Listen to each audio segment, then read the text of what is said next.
kupitia Al-Khair Online TV.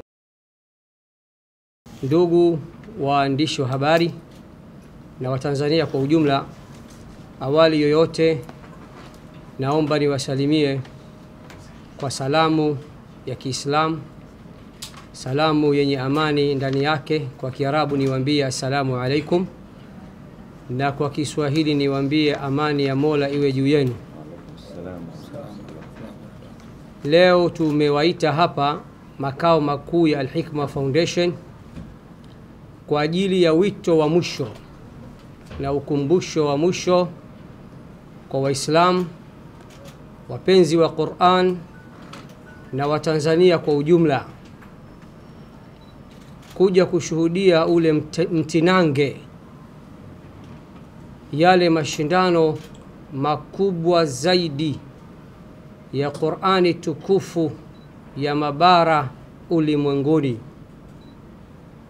yanayotambulika kwa jina The Greatest Intercontinental Holy Quran Competition, kwa Kiarabu musabaqatu qarat al-alam al-kubra lil-Quran al-Karim, na kwa msisitizo kwa Kiswahili mashindano makubwa zaidi ya Qur'ani tukufu ya mabara ulimwenguni. Niwaambie Waislamu na Watanzania, mwezi mtukufu ulipata utukufu kwa sababu ya kitabu hiki kitukufu. Malaika Jibril amepata utukufu kwa sababu ya kupewa jukumu la kukishusha kitabu hiki kitukufu.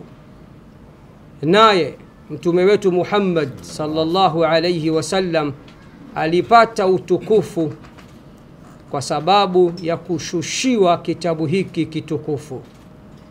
Nasi tumeambiwa ili tupate utukufu ni lazima tushikamane na kitabu hiki kitukufu, lazima tukifuate kitabu hiki kitukufu, na lazima tukienzi kitabu hiki kitukufu.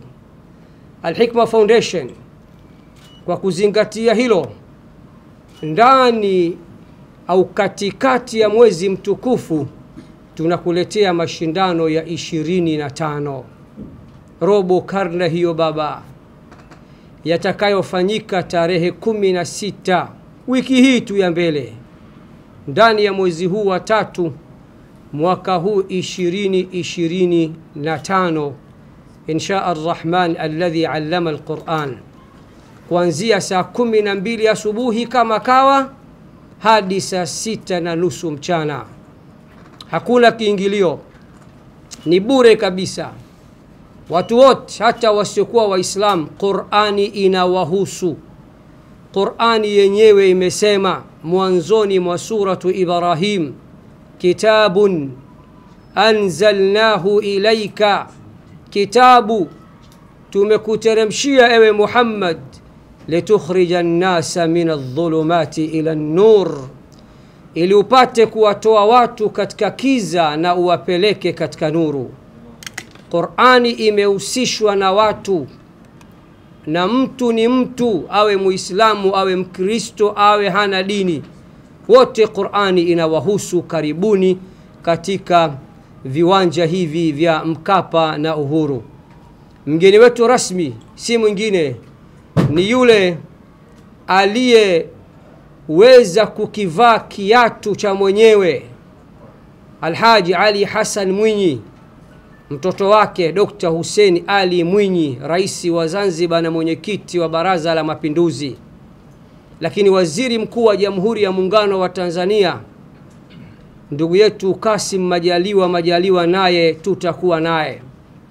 Lakini kipekee mwaka huu tutakuwa na naibu waziri mkuu wa Jamhuri ya Muungano wa Tanzania Dr. Doto Mashaka Biteko, rafiki yangu huyu, kiongozi ambaye ni waajabu sana, anajua Kiarabu na anajua kusoma Qur'ani kwa Kiarabu, jambo ambalo Waislamu chungu mzima hilo linawashinda.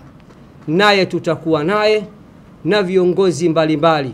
Kipekee mwaka huu tutakuwa tuna makadhi wa Afrika Mashariki yote watakuwa ndani ya uwanja wa Mkapa insha Ar-Rahman alladhi allama al-Quran.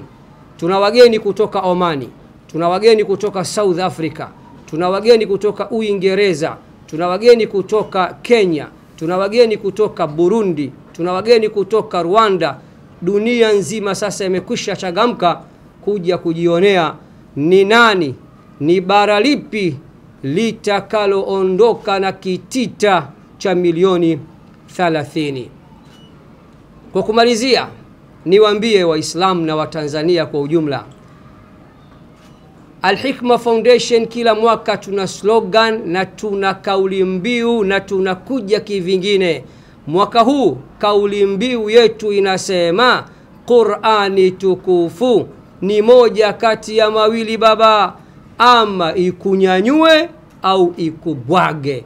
Twendeni sasa ikatunyanyue, kwa sababu hayo kayasema Bwana Mtume Muhammad sallallahu alayhi wasallam katika hadithi iliyo sahihi pale aliposema inna Allaha yarfa'u bihadha alkitabi aqwaman wa yad'u bihi akharin. Hakika ya Allah kuna watu atawanyanyua kupitia kitabu hiki, atawapandisha daraja juu kwa juu, watakuwa matawi kweli kweli, nyota isiyoshikika kupitia kitabu hiki. Wakati gani? Watakapo kienzi ukweli wa kukienzi, wakakifuata ukweli wa kukifuata, wakakiheshimu ukweli wa kukiheshimu, wakakisoma, wakakihifadhi, wakakifanya kwa dira yao, wakakifanyia kazi, wakakipenda.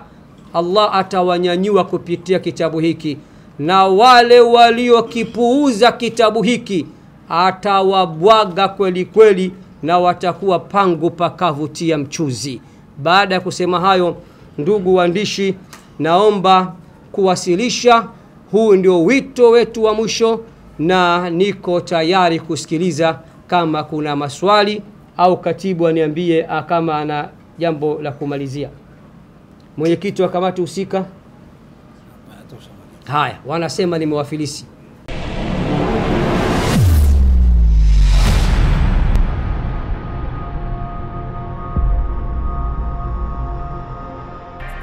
Unaangalia Al Khair Online TV.